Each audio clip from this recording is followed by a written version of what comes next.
ब्रह्मांड ज्यांच्या इशाऱ्यावर चालते, ब्रह्मा, विष्णू आणि महेश ज्यांच्या चरणी एकरूप होतात, त्या अनादी अनंत त्रिगुणात्मक महाशक्तीचा आज उत्सव आहे. आज श्री दत्त जयंती. पण ऐका, ही कथा फक्त पुराणातली नाही. जेव्हा जेव्हा कलियुगात अंधार दाटला, तेव्हा तेव्हा त्या दत्त तत्वाने रूप बदलले.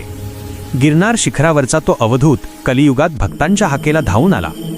पण कसा? तर ना मुकुट, ना दागिने, ना राजवस्त्र. खांद्यावर काळी घोंगडी, हातात काठी आणि नजरेत जगाचा उद्धार. अरे, साक्षात दत्तात्रेय ज्यांच्या रूपात अवतरले ते म्हणजे गरिबांचे कैवारी संतसूर्य सद्गुरू श्री बाळूमामा. जरा विचार करा, दत्त म्हणजे या सृष्टीचा मूळ ओंकार, तर बाळूमामा म्हणजे त्याच ओंकाराचा कलियुगातील जबरदस्त ओंकार. रूप दोन दिसतील पण पॉवर एकच आहे. आजचा दिवस सामान्य नाही. आज गिरनार आणि आदमापूरची शक्ती एकवटली आहे.